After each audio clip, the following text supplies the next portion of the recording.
Apple has a feature called Assistive Access that was designed for people with cognitive disabilities that basically allows you to simplify the screen. You only have to have the apps that you really need to use. The icons are bigger, features are in focus, it's easier to navigate, and basically it's easier to understand because there's not a whole lot going on the screen.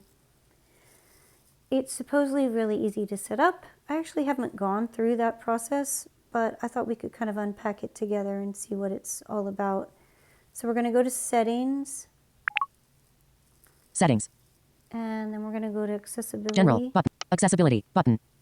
Accessibility. Heading. And it's toward the bottom. Share accessibility settings. Siri. Button. Assistive access. Button. There it is.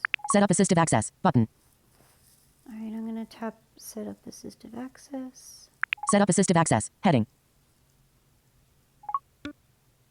Set up assistive access. Select apps and customize options for the person who will be using assistive access on this iPhone. Okay, so it's reminding us to do this for the person that's going to be using this device.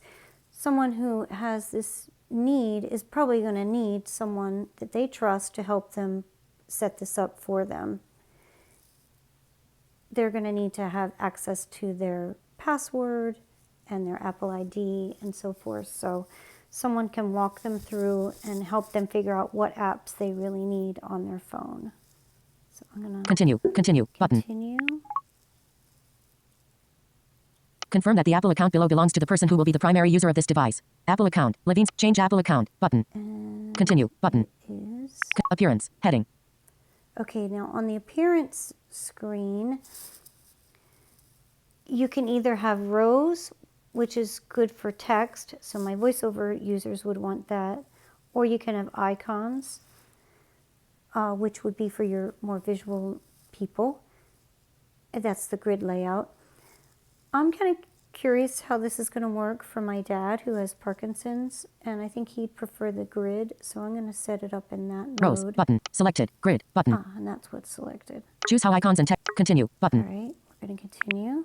Back button. Back button. Insert calls. Button. Okay, so now this screen has all the apps that you can add, like you can pick which ones you want to include.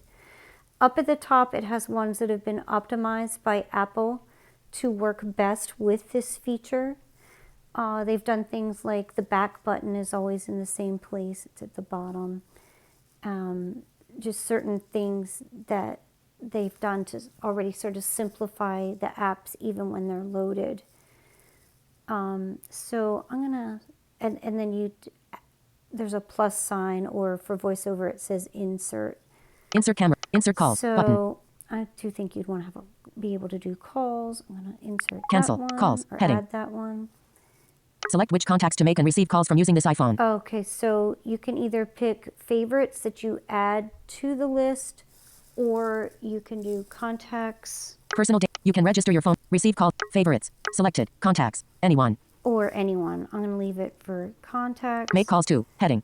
That's who you can receive calls from, and then you choose the same thing for who you can make calls Favorites. to. Selected. Contacts. All right. Anyone. Leave that Favorites. that way. Heading. Select contact. But add contacts to favorite. In call options. Heading. And then in-call options. Keypad. Switch button. Off. I'm going to turn that Double tap to toggle setting. on. On. Can't call anywhere really today without push this for appointments and push that for a callback or whatever. Speaker. Switch button. Off. I'm Double gonna tap to turn toggle the setting. Speaker on. Off. I hope there's not too many settings here. Show recents. Switch button. On. Sure, we'll do that. Continue. Button. Okay, we're continuing. Back button. All right, what else do we have here? Optimized for assistive access. Oh. These apps have been optimized for assistive access and may include additional features you can customize. Heading. Okay, so now we're back where we pick another app. What other app should I pick? Insert camera. Insert Chrome. Insert magnifier. Insert messages. Button. Sure, we'll put messages on here. And I bet it's going to do the same thing. Cancel. Who do Messages. you want to be Heading. able to send to? Who do you want to receive from? Select which personal data used. You can receive favorites. Selected. Contacts. Okay, we'll leave it Anyone. how Favorite. it Selected. is. Contact. Anyone. Contact Dim. seems to be the default. Favorite. Select contact. Add contacts to favorite. Messages. Heading. Tap to hear message. Switch button. Off. Oh, that's a good feature. Double tap to toggle setting. Okay, we'll Off. be able to hear our messages. Conversation. Tap to hear message. Switch button. On. Conversation details. Switch button. Off. Double tap to toggle setting. Include details such as dates and delivery status. Oh, no, that's just extra information, like when you got the message and stuff. That's just going to add clutter. We'll leave that off. Message input. Heading. Keyboard. Switch button. On. Keyboard sounds Double tap to good. toggle. Video selfie. Switch button. On. I didn't Double even tap to know toggle you setting. could do a video selfie, but okay. Emoji. Switch button. On. Yeah, Double tap to smiley toggle setting. faces are good. Photo. Switch button. On. Photos, sure. Continue. Button. Okay, we're going to continue. Back button. Optimized for assistive access. Okay. These apps have been And optimized for we're- assistive access and may include additional features you can customize. Heading. Sorry for the chatter of my voiceover. So we're back to where we would choose apps. Up at the top again, it's the ones that Apple has optimized. And at the bottom are all the other apps on my phone, and they're alphabetical. I think for the interest of time, we've seen enough about how to add things. I'm going to go to the next screen and see what happens next. More apps. Continue. Button. All right. Using assistive access. Heading. Okay, what do we have here? There are some differences in how iOS features work in assistive access. Emergency services. Triple-click the side button to access emergency call. Notifications from apps. App notification. Privacy info. Learn more about assistive access. Continue. Button. Okay, so this is just a screen that's giving us information and telling us that when you're in assistive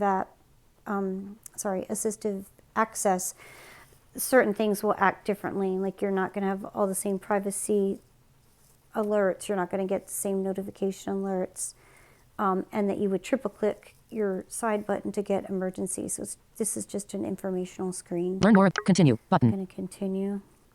Assistive access and unlocking iPhone. Heading. Assistive access and Face ID and a passcode have been set up for this iPhone. Confirm that the primary user of this iPhone can authenticate with Face ID and that they also know the passcode. Okay, so does this person know the passcode? Do they know, does their face work for opening it? Face ID is continue. I'm Button. going to continue because that's all true. Set assistive access passcode. Heading. Oh, geez. Okay, now we're going to set a passcode.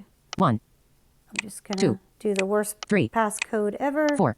1, 2, Passcode. 3, 4. Secure text field. Oh, it Re-enter the wants me assistive to access passcode. do it again. 4, 1, 2, 3, 4.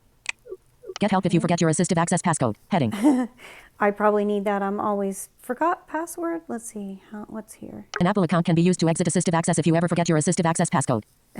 That would mean I'd have to know my Apple account. But anyway, that's a good feature to have, a backup plan. Set recovery Apple account. Button.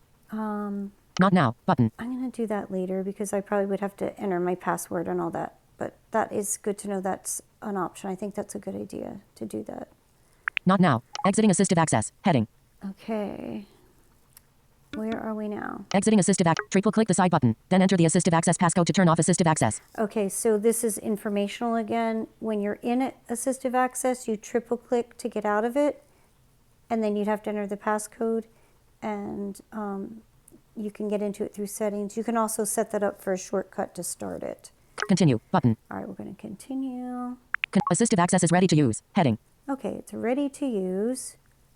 You can start using assistive access. Button. Okay, I'm kind of nervous about this because I'm not sure what's going to happen to my screen recording.